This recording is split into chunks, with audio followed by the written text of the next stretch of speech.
Assalamualaikum warahmatullahi wabarakatuh. Alhamdulillahirabbil alamin. Wassalatu wassalamu ala asyrafil anbiya'i wal mursalin. Amma ba'du. Yang pertama-tama marilah kita panjatkan puja puji syukur kita kehadiran Allah Subhanahu wa taala yang telah memberikan kita terlalu banyak nikmat, terutama nikmat sehat, nikmat sempat, sehingga kita dapat beronline di sore hari ini. Dan yang kedua kalinya kita sama-sama aturkan salawat beserta salam atas junjungan alam Nabi besar Muhammad sallallahu alaihi wasallam yang telah membawa agama Islam ini sehingga kita dapat menikmati indahnya Islam, indahnya iman. Ya, langsung saja di sini saya sebagai moderator untuk menyampaikan susunan acara di sore hari ini. Yang pertama pembukaan, yang kedua penyampaian materi oleh pemateri kita, yang ketiga sesi tanya jawab, yang keempat penutup. Marilah kita sama-sama membuka acara ini dengan melapaskan al-basmalah. Bismillahirrahmanirrahim.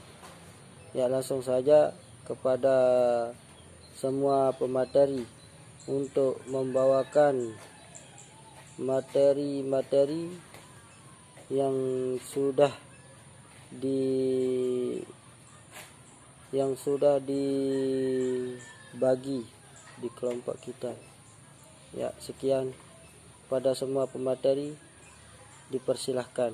Saya akan membahas tentang latar belakang dari materi kami.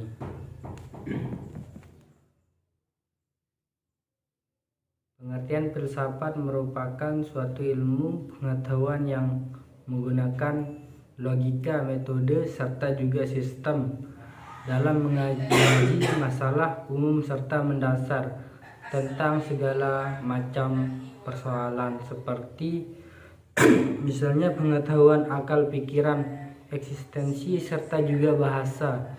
Pendapat lain pun ada yang mengatakan bahwa arti filsafat ini merupakan suatu kebijaksanaan hidup filosofia untuk dapat memberikan suatu pandangan hidup itu dengan secara menyeluruh dengan berdasarkan refleksi terhadap pengalaman hidup serta juga pengalaman ilmiah. Dengan kata lain, di dalam filsafat tersebut tidak dapat eksperimen atau juga percobaan, tapi mengemukakan masalah dengan secara presis, mencari solusi dan juga memberikan argumentasi atau solusi tersebut. Secara etimologi, istilah dari filsafat berasal dari bahasa Yunani yakni filosofia serta filosofo memiliki arti cinta, sedangkan untuk sophia atau sophos ini memiliki arti kebijaksanaan, pengetahuan serta juga hikmah, sehingga dari dalam hal itu pengertian filsafat ialah sejumlah gagasan yang penuh dengan kebijaksanaan, pengetahuan serta juga hikmah. Seorang ahli logika bernama Clarence K. Lewis menyatakan bahwa filsafat merupakan suatu proses refleksi dari bekerjanya akal yang di dalam prosesnya itu terkandung berbagai aktivitas kegiatan. Adapun ciri-ciri pemikiran filsafat diantaranya sebagai berikut: bersifat universal, tidak faktual, berhubungan dengan nilai, berhubungan dengan arti, dan implikatif. Sekian dari saya. Assalamualaikum warahmatullahi wabarakatuh. Baik, assalamualaikum warahmatullahi wabarakatuh. Di sini saya akan membahas tentang ciri-ciri filsafat. Filsafat dibagi menjadi 3 bagian, yaitu filsafat sebagai ilmu, yaitu bahwa filsafat berusaha untuk mencari tentang hakikat atau inti dari suatu hal. Hakikat ini sifatnya sangat dalam dan hanya dapat dimengerti oleh akal. Untuk mencari pengetahuan hakikat, haruslah dilakukan dengan abstraksi, yaitu semua perbuatan akal untuk menghilangkan keadaan, sifat-sifat secara kebetulan, sehingga akhirnya muncul substansi sifat mutlak. Yang kedua, filsafat sebagai cara berpikir, yaitu cara berpikir yang sangat mendalam atau radikal, sehingga akan sampai pada hakikat sesuatu. Pemikiran yang dilakukan dengan melihat dari berbagai sudut pandang pemikiran atau dari sudut pandang ilmu pengetahuan. Yang ketiga, filsafat sebagai pandangan hidup, yaitu bahwa filsafat pada hakikatnya bersumber pada hakikat kodrat diri manusia yang berperan sebagai makhluk individu, makhluk sosial, dan makhluk Tuhan. Filsafat sebagai pandangan hidup dapat dijadikan setiap tindakan dan tingkah laku dalam kehidupan sehari-hari. Juga dipergunakan untuk menyelesaikan persoalan-persoalan yang dihadapi dalam hidupnya.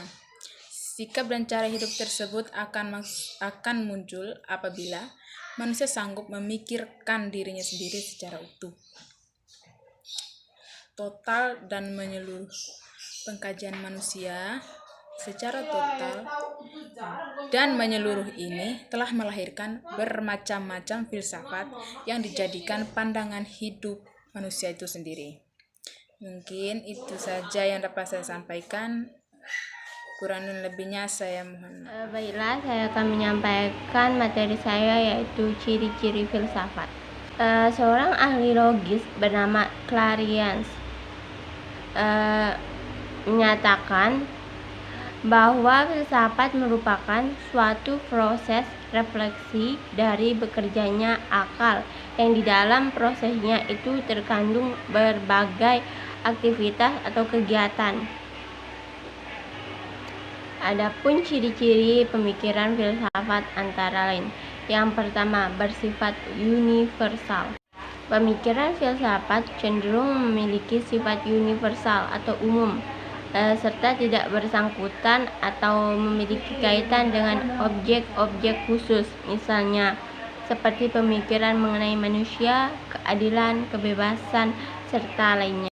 Baiklah, yang kedua ialah tidak faktual. Dalam hal ini, tidak faktual ini merupakan suatu yang spekulatif dengan membuat berbagai dugaan yang masuk akal mengenai suatu hal, namun tanpa bukti atau sudah melampaui batas dari fakta ilmiah. Kemudian yang ketiga, berhubungan dengan nilai. Menurut C.G. Dukashi, pengertian filsafat ini merupakan suatu upaya manusia dengan mencari pengetahuan berupa fakta-fakta disebut dengan sebuah penilaian.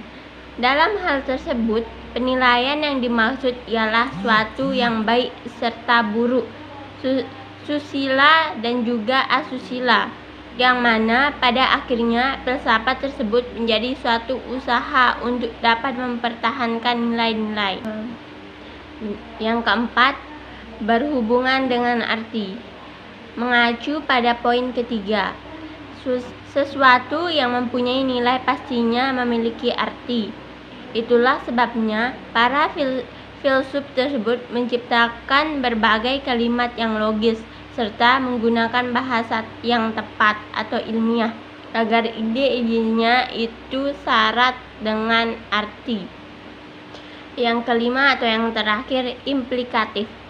Pemikiran filsafat itu selalu terdapat implikatif atau akibat, sehingga dari tersebut diharapkan akan dapat melahirkan pemikiran baru yang dinamis serta juga menyuburkan intelektual. Jadi kesimpulan dari materi kami tersebut bisa disimpulkan bahwa di dalam filsafat ilmu dapat diketahui bahwa filsafat mempunyai ciri yang bersifat umum, yaitu filsafat mengkaji berbagai ilmu pengetahuan tidak nyata. Pendapat yang dikemukakan oleh filsuf yang satu dengan filsuf yang lain hasilnya berbeda.